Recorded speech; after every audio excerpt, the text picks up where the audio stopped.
आइए चैप्टर 1 के अंतर्गत the evolution of agency from chatbots to autonomous agents विषय के इंटरव्यू क्वेश्चंस एंड आंसर्स को विस्तार से समझते हैं। संपूर्ण शिक्षण सामग्री quicktechie.com पर उपलब्ध है।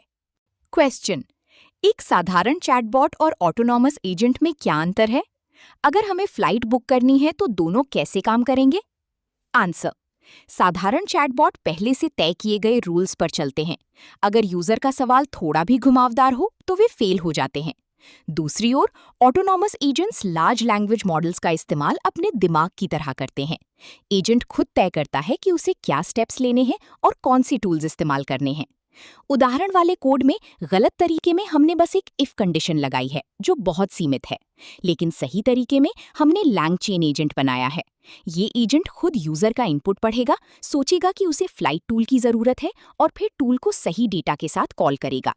ये एक डायनामिक कंट्रोल फ्लो है जिसे LLM चलाता है। जब हम टूल पास करते हैं तो एजेंट रिएक्ट फ्रेमवर्क का इस्तेमाल करता है। वो पहले सोचता है कि उसे क्या करना चाहिए, फिर एक्शन लेता है और आउटपुट देखता है। अगर आउटपुट सही नहीं है तो वो फिर से सोचकर नया एक्शन लेता है। यही उसे पूरी तरह से ऑटोनॉमस बनाता है।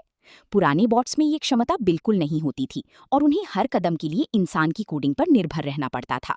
क्वेश्चन: जब एजेंट किसी बाहरी टूल का उपयोग करता है तो वो डेटा कैसे प्रोसेस करता है? रिएक्ट पैटर्न को कोड से समझाइए।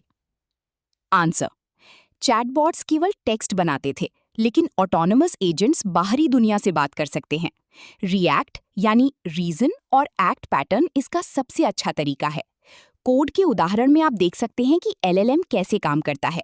सबसे पहले वो थॉट जनरेट करता है जिससे उसे समझ आता है कि अगला कदम क्या होना चाहिए। फिर वो एक्शन तय करता है और एक्शन इनपुट देता है। हमारा फ्रेमवर्क इस एक्शन को पकड़ता है और असली पाइथन फंक्शन चलाता है। जो भी नतीजा आता है उसे ऑब्जर्वेशन के रूप में वापस LLM को दिया जाता है। इस ऑब्जर्वेशन को पढ़कर मॉडल फिर से सोचता है। ये लूप तब तक चलता है जब तक एजेंट को अपना फाइनल आंसर नहीं मिल जाता। ये प्रक्रिया एजेंट को सिर्फ रटा हुआ जवाब देने के बजाय असली दुनिया का ताज़ा डेटा लाकर काम पूरा करने की शक्ति देती है। इसी लूप की वजह से अगर कोई टूल काम नहीं करता या गलत डेटा देता है तो एजेंट अपनी गलती सुधार सकता है। वो दोबारा सोचकर नया एक्शन ले सकता है। चैटबॉट्स में ये सेल्फ करेक्शन नहीं होता था, जिससे वे तुरंत रुक जाते थे और यूजर को निराशा होती थी। क्वेश्चन: चैटबॉट्स अक्सर पुरानी बातें भूल जाते हैं। एक ऑटोनमस एजेंट बातचीत की मेमोरी को कैसे संभालता है? आंसर: पुराने चैटबॉट्स स्टेटलेस होते थे। इसका मतलब है कि वे हर सवाल को बिल्कुल नया मानते थे और पुरानी कोई बात उन्हें याद नहीं रहती थी। अगर यूजर बीच में कुछ बदलता था तो सिस्टम फेल हो जाता था। लेकिन ऑटोनमस एजेंट्स में लंबी और छोटी मेमोरी होती है। कोड के उदाहरण में गलत तरीका सीधे LLM को कॉल कर रहा है जिसके पास कोई मेमोरी नहीं है। लेकिन सही तरीके में हमने लैंग ग्राफ का उपयोग करके मेमोरी सेवर जोड़ा है। जब हम ग्राफ को कंपाइल करते हैं तो ये चेक पॉइंटर हर एक स्टेप का स्टेट सेव कर लेता है। जब हम थ्रेड आईडी के साथ नया मैसेज भेजते हैं तो सिस्टम पुरानी सारी बातचीत और एक्शन को ग्राफ के स्टेट में जोड़ देता है। इससे एजेंट को पता रहता है कि उसने पहले क्या किया था और यूजर ने क्या जानकारी दी थी। यही मेमोरी एजेंट को जटिल और लंबे टास्क पूरे करने की आज़ादी देती है। इस थ्रेड आईडी का फायदा ये है कि हम एक ही समय में हजारों यूजर्स का डेटा अलग अलग संभाल सकते हैं। एजेंट हर यूजर का पूरा कॉन्टेक्स्ट याद रखकर बिल्कुल सही निर्णय ले पाता है। बिना मेमोरी के कोई भी सिस्टम ऑटोनमस नहीं बन सकता। क्वेश्चन: बहुत सारे टूल्स होने पर एक एजेंट कैसे तय करता है कि क्या इस्तेमाल करना है? राउटर पैटर्न को समझाइए। आंसर: जब हमारे पास बहुत सारे टूल्स होते हैं तो पुराने तरीकों में हम इफ एल्स कंडीशन लगाकर हार्ड कोडिंग करते थे। ये तरीका बहुत ही खराब है क्योंकि हर नई टूल के साथ कोड बड़ा और जटिल होता जाता है। ऑटोनमस एजेंट्स इस समस्या को सिमेंटिक राउटिंग से सुलझाते हैं। इस प्रक्रिया में LLM खुद यूजर का इनपुट पढ़ता है और तय करता है कि कौन सा टूल सबसे अच्छा रहेगा। कोड के सही उदाहरण में हमने लैंग ग्राफ का कंडीशनल एज इस्तेमाल किया है। यहाँ हमारा राउटर फंक्शन स्टेट के आखिरी मैसेज को चेक करता है। अगर LLM ने किसी टूल को कॉल करने का निर्णय लिया है तो ग्राफ का फ्लो टूल्स वाले नोड की तरफ चला जाता है। अगर कोई टूल कॉल नहीं है तो फ्लो समाप्त हो जाता है। ये डायनामिक राउटिंग है। इसमें हमें पहले से कुछ भी हार्ड कोड करने की जरूरत नहीं पड़ती। एजेंट खुद अपनी समझ से वर्कफ्लो बनाता है और निर्णय लेता है, जिससे वो असल मायनों में ऑटोनमस बनता है। ये दृष्टिकोण सिस्टम को स्केल करने में बहुत मदद करता है। कल को अगर हमें 10 नई टूल्स जोड़नी हो तो हमें सिर्फ उन्हें एजेंट की टूल किट में पास करना होगा। बाकी सारा काम LLM का दिमाग अपने आप संभाल लेगा। Now, let's cover interview questions and answer under Chapter 1, Foundations, for section LangChain Ecosystem, Core, Community, and Partner Packages. Full learning material is available on quicktechie.com. Question: अगर हम लाइटवेट ऐप बना रहे हैं और हैवी डिपेंडेंसी नहीं चाहिए तो LangChain core और कम्युनिटी में से क्या चुनेंगे? आंसर: जब हम कोई लाइटवेट एप्लीकेशन बनाते हैं तो हमें बेवजह के थर्ड पार्टी पैकेजेस से बचना चाहिए। LangChain इकोसिस्टम को इसी वजह से अलग-अलग हिस्सों में बांटा गया है। अगर आप LangChain या LangChain कम्युनिटी इंस्टॉल करते हैं तो बहुत सारी एक्स्ट्रा डिपेंडेंसीज आ जाती हैं जिनकी आपको शायद जरूरत भी ना हो। इस समस्या को सुलझाने के लिए LangChain कोर का इस्तेमाल किया जाता है। LangChain कोर में केवल बेसिक एब्स्ट्रैक्शन और इंटरफेस होते हैं, जैसे रनेबल्स और प्रॉम्प्ट टेम्पलेट्स, जो बिना किसी थर्ड पार्टी टूल के काम करते हैं। सैंपल कोड में आप देख सकते हैं कि गलत तरीके में हमने पूरी कम्युनिटी लाइब्रेरी इंस्टॉल कर दी है, जिससे प्रोजेक्ट भारी हो जाएगा। सही तरीके में हमने सिर्फ कोर पैकेज इंस्टॉल किया है। एक इंटरव्यूअर के तौर पर मैं यही देखना चाहता हूं कि आपको पैकेजेस का सही आर्किटेक्चर पता है या नहीं। इससे आपका कोड साफ और ऑप्टिमाइज्ड रहता है। क्वेश्चन: OpenAI इंटीग्रेशन के लिए कम्युनिटी पैकेज बेहतर है या dedicated partner packages? Real world scenario से समझाएं। आंसर: OpenAI जैसे पॉपुलर टूल्स के लिए LangChain ने अब डेडिकेटेड पार्टनर पैकेजेस बना दिए हैं। पहले हम LangChain कम्युनिटी या सीधे LangChain से OpenAI इंपोर्ट करते थे, जो कि अब पुराना और गलत तरीका है। पार्टनर पैकेजेस जैसे LangChain OpenAI या LangChain Anthropic को अलग से मेंटेन किया जाता है, जिससे हमें लेटेस्ट फीचर्स और बेहतर सिक्योरिटी अपडेट्स तुरंत मिल जाते हैं। कम्युनिटी पैकेज में हजारों थर्ड पार्टी इंटीग्रेशन एक साथ होते हैं, जो कभी-कभी आउटडेटेड हो सकते हैं। कोड में देखिए, सही तरीके में हमने LangChain OpenAI पार्टनर पैकेज का इस्तेमाल किया है, जो इस इकोसिस्टम का नया स्टैंडर्ड है। अगर आप किसी एंटरप्राइज प्रोजेक्ट पर काम कर रहे हैं तो हमेशा डेडिकेटेड पार्टनर पैकेज का ही इस्तेमाल करना चाहिए। इससे आपका प्रोजेक्ट स्केलेबल रहता है और डिपेंडेंसी क्लैश होने का खतरा कम हो जाता है। हमेशा सही पैकेज चुनना चाहिए। क्वेश्चन: गूगल क्लाउड के टूल्स यूज करते समय LangChain की एक्सटर्नल पार्टनर पैकेजेस का क्या रोल होता है? इसे कोड से समझाइए। आंसर: एक्सटर्नल पार्टनर पैकेजेस वो होते हैं जिन्हें LangChain की टीम नहीं बल्कि खुद वो कंपनियां मेंटेन करती हैं जिनका वो टूल है। उदाहरण के लिए गूगल के पैकेजेस जैसे LangChain गूगल जेनाई या LangChain गूगल वर्टेक्स AI को सीधे गूगल की टीम ही डेवलप और मेंटेन करती है। इसका सबसे बड़ा फायदा ये है कि जब भी गूगल कोई नया मॉडल या फीचर लॉन्च करता है तो उसका अपडेट हमें तुरंत मिल जाता है। हमें कम्युनिटी या LangChain टीम के अपडेट का इंतजार नहीं करना पड़ता। सैंपल कोड में आप देख सकते हैं कि हमने LangChain गूगल जेनाई को इंपोर्ट किया है। ये एक एक्सटर्नल पार्टनर पैकेज का बेहतरीन उदाहरण है। इंडिविजुअल डेवलपर्स के लिए ये सेटअप बहुत आसान है और इसके लिए सिर्फ गूगल अकाउंट और API की जरूरत होती है। इंटरव्यू में ये बताना जरूरी है कि बड़े प्रोजेक्ट्स के लिए कौन सा पैकेज सही रहेगा, क्योंकि इससे आपकी सिस्टम आर्किटेक्चर की समझ का पता चलता है। क्वेश्चन: अगर हमें DuckDuckGo सर्च जैसा कोई टूल या कम पॉपुलर इंटीग्रेशन चाहिए तो LangChain का कौन सा पैकेज यूज करेंगे? आंसर: ऐसे मामलों में हम LangChain कम्युनिटी पैकेज का इस्तेमाल करते हैं।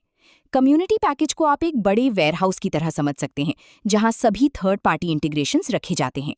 जब कोई टूल इतना पॉपुलर नहीं होता कि उसका अलग पार्टनर पैकेज बनाया जाए, तो उसे कम्युनिटी पैकेज में डाल दिया जाता है। इस पैकेज की खास बात यह है कि इसकी डिपेंडेंसीज ऑप्शनल होती हैं, यानी आप सिर्फ वही टूल इंस्टॉल कर सकते हैं जिसकी आपको जरूरत है। DuckDuckGo, सर्च, रन जैसे टूल्स इसी पैकेज के अंदर आते हैं। कोड में हमने दिखाया है कि कैसे कम्युनिटी टूल से DuckDuckGo को इंपोर्ट किया जाता है। एक डेवलपर के तौर पर आपको पता होना चाहिए कि अगर कोई नया या कम पॉपुलर टूल खोजना है तो सबसे पहले कम्युनिटी पैकेज में ही देखना चाहिए। ये इकोसिस्टम को बहुत वर्सेटाइल बनाता है और हमें हर छोटे टूल के लिए स्क्रैच से कोड नहीं लिखना पड़ता और हमारी जरूरत पूरी हो जाती है। Now, let's cover interview questions and answer under Chapter 1, Foundations, for section The Expression Language, LCEL, Principles of Declarative Chains. Full learning material is available on quicktechie.com.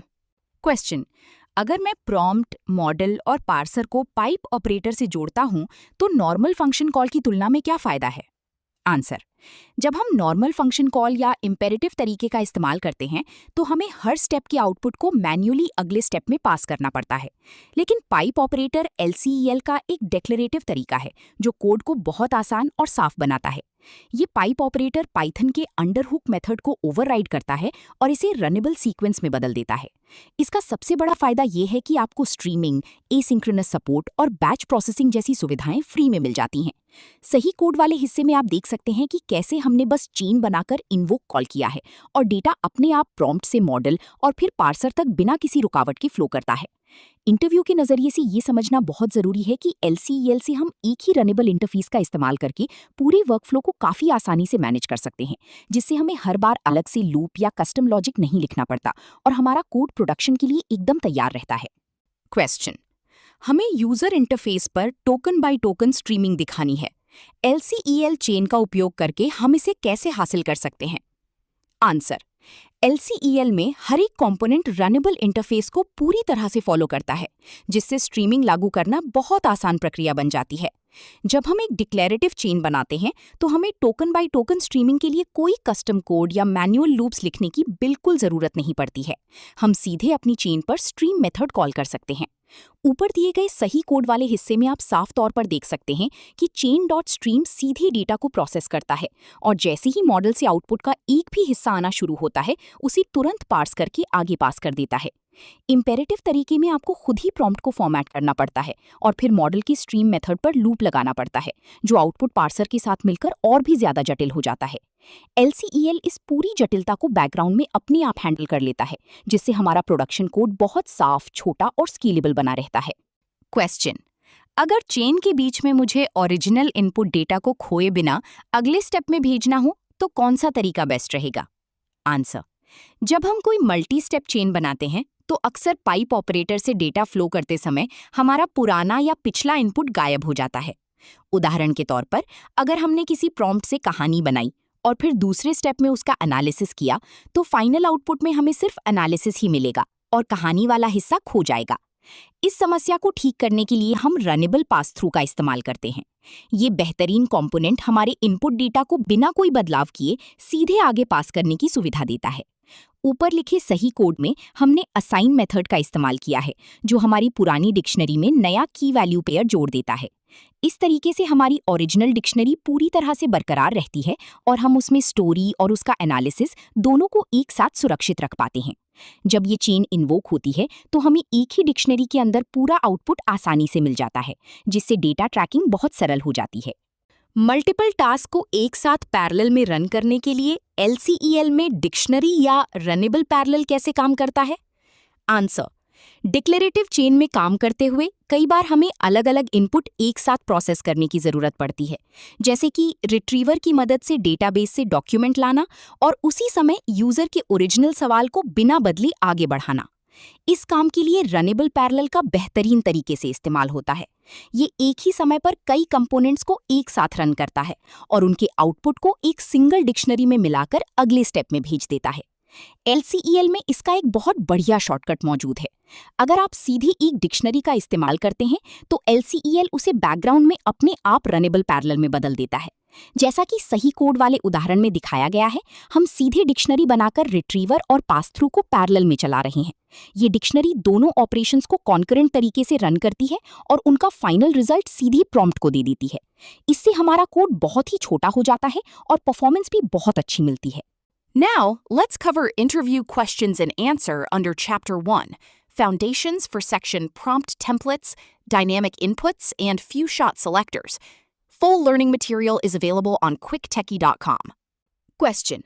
आपके पास एक ई-कॉमर्स ऐप है जहां यूजर का नाम और प्रोडक्ट डायनामिक है। आप LangChain में इसे कैसे हैंडल करेंगे? आंसर। जब हमें किसी एप्लीकेशन में बार बार प्रॉम्प्ट जनरेट करना होता है तो नॉर्मल स्ट्रिंग फॉर्मेटिंग का इस्तेमाल करना सही अप्रोच नहीं है, क्योंकि इसे स्केल करना और मैनेज करना बहुत मुश्किल होता है। LangChain में इसके लिए प्रॉम्प्ट टेम्पलेट का इस्तेमाल किया जाता है। ये एक ब्लूप्रिंट की तरह काम करता है, जहां हम कर्ली ब्रेसेस के अंदर डायनामिक वेरिएबल्स डिक्लेयर कर सकते हैं। यहाँ सही तरीके वाले कोड में हमने पहले प्रॉम्प्ट टेम्पलेट क्लास को इंपोर्ट किया है, फिर फ्रॉम टेम्पलेट मेथड का यूज कर एक टेम्पलेट बनाया है जिसमें 2 डायनामिक इनपुट हैं।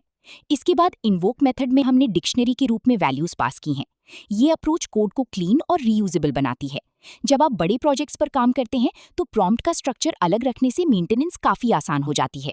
आप इसे सीधे किसी भी लैंग्वेज मॉडल के साथ चेन कर सकते हैं। ये तरीका स्ट्रक्चर्ड आउटपुट और वैलिडेशन में भी काफी मदद करता है। इसके अलावा अगर यूजर इनपुट में कोई ऐसा कैरेक्टर डाल दे जो प्रॉम्प्ट को तोड़ सकता है, तो लैंगचेन के टेम्पलेट्स इसे बेहतर तरीके से हैंडल करते हैं। क्वेश्चन: चैटबॉट में सिस्टम और यूजर के रोल अलग होते हैं। लैंगचेन में मल्टीपल रोल्स के साथ डायनामिक प्रॉम्प्ट कैसे बनाएंगे? आंसर: चैट मॉडल्स को नॉर्मल टेक्स्ट की जगह मैसेजेस की एक पूरी लिस्ट चाहिए होती है, जहां हर मैसेज का एक खास रोल होता है, जैसे सिस्टम, यूजर या असिस्टेंट।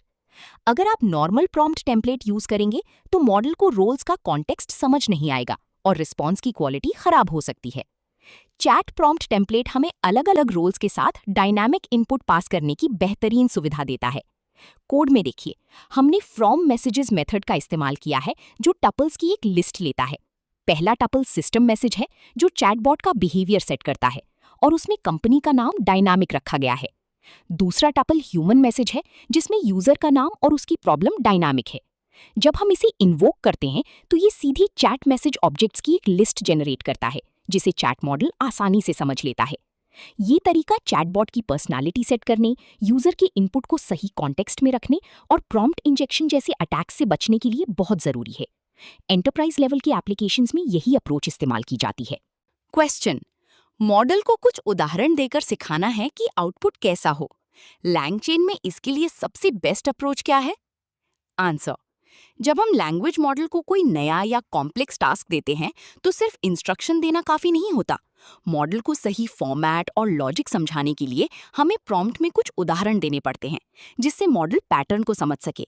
इसे फ्यू शॉट लर्निंग कहा जाता है। लैंगचेन में इसके लिए few shot prompt template class दी गई है। सैंपल कोड में देखिए, सबसे पहले हमने डिक्शनरी की एक लिस्ट बनाई है जिसमें हमारी एग्जाम्पल स्टोर हैं।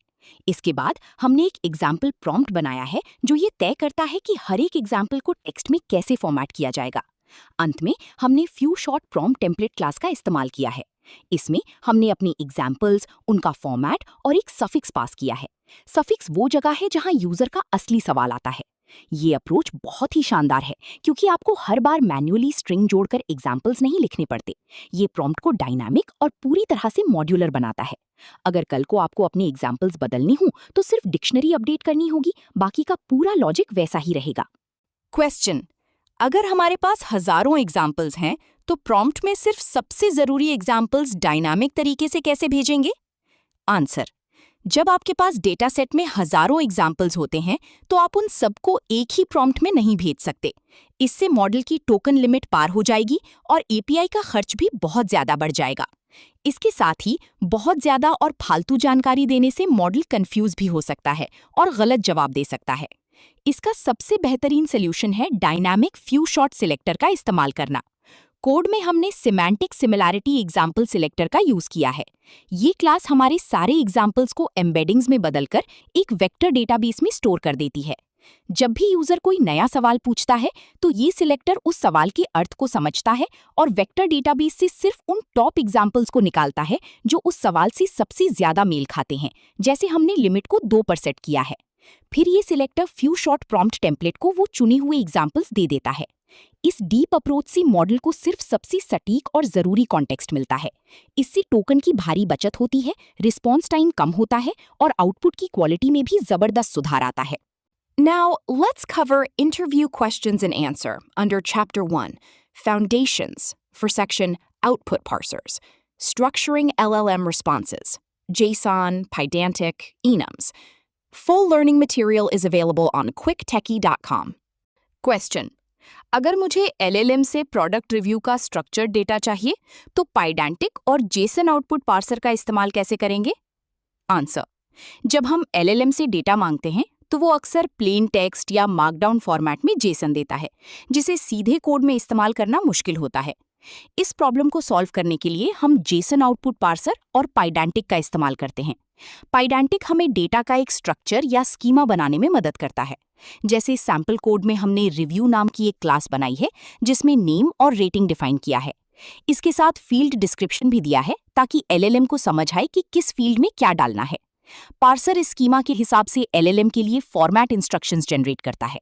जब हम अपनी चेन बनाते हैं तो एलएलएम का आउटपुट सीधा इस पार्सर में जाता है। रॉन्ग अप्रोच में हम सिर्फ प्रॉम्प्ट में जेसन मांगते हैं, जिससे आउटपुट में फालतू टेक्स्ट आ सकता है। लेकिन सही अप्रोच में जेसन आउटपुट पार्सर उस रॉ टेक्स्ट को क्लीन करके एक प्रॉपर डिक्शनरी या जेसन ऑब्जेक्ट में बदल देता है। इससे हमारा एप्लीकेशन बिना क्रैश हुए उस डेटा को आसानी से प्रोसेस कर पाता है। ये तरीका बहुत ही रिलायबल है क्योंकि ये एलएलएम को भटकने नहीं देता और हमें बिल्कुल वही फॉर्मेट मिलता है जो हमने अपने बैकएंड के लिए डिफाइन किया था। क्वेश्चन: मुझे एलएलएम का आउटपुट सिर्फ हाँ या ना में चाहिए। प्लेन टेक्स्ट की जगह इनम आउटपुट पार्सर का इस्तेमाल क्यों बेहतर है? आंसर: अगर हम एलएलएम को सिर्फ प्रॉम्प्ट में इंस्ट्रक्शन देते हैं कि हाँ या ना में जवाब दो, तो कई बार वे एक्स्ट्रा शब्द जोड़ देता है, जैसे हाँ ये सही है। इससे हमारे कोड का इफ एल्स लॉजिक फेल हो सकता है। यहीं पर इनम आउटपुट पार्सर काम आता है। सैंपल कोड में आप देख सकते हैं कि हमने एक डिसीजन नाम का इनम बनाया है जिसमें सिर्फ 2 ही वैलिड वैल्यूज हैं। जब हम इनम आउटपुट पार्सर का इस्तेमाल करते हैं तो ये एलएलएम को सख्त इंस्ट्रक्शन देता है कि जवाब सिर्फ इन्हीं ऑप्शंस में से होना चाहिए। सबसे बड़ा फायदा ये है कि जब पार्सर एलएलएम के आउटपुट को प्रोसेस करता है तो वो उसे किसी स्ट्रिंग की जगह सीधे हमारे पाइथन इनम ऑब्जेक्ट में बदल देता है। अगर एलएलएम आउटपुट में थोड़ी स्पेस या नई लाइन भी जोड़ दे तो भी पार्सर उसे साफ करके सही इनम वैल्यू रिटर्न करता है। ये पार्सर आउटपुट को वैलिडेट भी करता है, मतलब अगर एलएलएम ने कोई ऐसा शब्द दिया जो इनम में नहीं है तो वो एरर थ्रो करेगा, जिसे हम अपने कोड में आसानी से हैंडल कर सकते हैं। ये हमारे एप्लीकेशन की फ्लो को बहुत प्रिडिक्टेबल और सुरक्षित बना देता है। क्वेश्चन: क्या हम बिना किसी कस्टम आउटपुट पार्सर के भी सीधे मॉडल से पाइडेंटिक ऑब्जेक्ट ले सकते हैं? इसका सही तरीका क्या है? आंसर: हाँ, हम कस्टम पार्सर के बिना भी ये कर सकते हैं। इसके लिए हम मॉडल के विद स्ट्रक्चर्ड आउटपुट मेथड का इस्तेमाल करते हैं। ये तरीका काफ़ी मॉडर्न और रिलायबल है क्योंकि ये मॉडल की नेटिव टूल कॉलिंग या फंक्शन कॉलिंग फीचर का फ़ायदा उठाता है। गलत तरीके में हम खुद मॉडल से जेसन मांगते हैं और फिर उसे मैन्युअली लोड करने की कोशिश करते हैं। इसमें अगर मॉडल ने जेसन के बाहर कुछ भी लिख दिया तो कोड टूट जाएगा। सही तरीके में हमने एक पाइडेंटिक क्लास बनाई है। जब हम मॉडल पर विद स्ट्रक्चर्ड आउटपुट कॉल करते हैं और उसे अपनी क्लास पास करते हैं तो मॉडल खुद समझ जाता है कि उसे आउटपुट किस फॉर्मेट में देना है। ये मेथड हमारे पाइडेंटिक स्कीमा को जेसन स्कीमा में कन्वर्ट करके एलएलएम को भेजता है। इसके बाद जब हम मॉडल को इन्वोक करते हैं तो आउटपुट में हमें कोई प्लेन स्ट्रिंग नहीं बल्कि सीधा हमारा पाइडेंटिक ऑब्जेक्ट मिलता है। इसमें वैलिडेशन भी इनबिल्ट होता है, मतलब अगर डेटा टाइप गलत हुआ तो पाइडेंटिक उसी समय एरर दे देगा। ये तरीका बहुत ही क्लीन है और इसमें प्रॉम्प्ट के अंदर पार्सिंग के लिए एक्स्ट्रा इंस्ट्रक्शन लिखने की जरूरत भी नहीं पड़ती है। क्वेश्चन: अगर हमें एलएलएम से कुछ आइटम्स की एक लिस्ट चाहिए तो comma separated list output parser कैसे काम करता है? आंसर: जब हम एलएलएम से कोई लिस्ट मांगते हैं तो वो उसे बुलेट पॉइंट्स या पैराग्राफ में दे सकता है। इसे कोड में एक पाइथन लिस्ट में बदलना मुश्किल हो जाता है। ऐसे केस में comma separated list output parser हमारी बहुत मदद करता है। सैंपल कोड में ध्यान दें कि हमने प्रॉम्प्ट टेम्पलेट में एक फॉर्मेट इंस्ट्रक्शंस नाम का वेरिएबल पास किया है। पार्सर का गेट फॉर्मेट इंस्ट्रक्शंस मेथड खुद ही एलएलएम के लिए एक इंस्ट्रक्शन जनरेट करता है कि उसे अपना जवाब सिर्फ कॉमा से अलग किए हुए शब्दों में देना है। जब हम चेन रन करते हैं तो एलएलएम आउटपुट में रेड, ब्लू, ग्रीन जैसी स्ट्रिंग देता है। हमारा पार्सर इस आउटपुट को पकड़ता है, कॉमा के आधार पर उसे स्प्लिट करता है, फालतू स्पेस हटाता है और हमें एक प्रॉपर पाइथन लिस्ट रिटर्न करता है। इस अप्रोच का सबसे बड़ा फायदा ये है कि हमें खुद से स्ट्रिंग को स्प्लिट या क्लीन करने का लॉजिक नहीं लिखना पड़ता। ये पार्सर सब कुछ बैकग्राउंड में हैंडल कर लेता है। जब हमें किसी डेटाबेस में वैल्यूज डालनी हो या आगे किसी लूप में लिस्ट आइटम्स को प्रोसेस करना हो तो ये पार्सर बहुत ही बढ़िया और क्लीन डेटा स्ट्रक्चर प्रोवाइड करता है।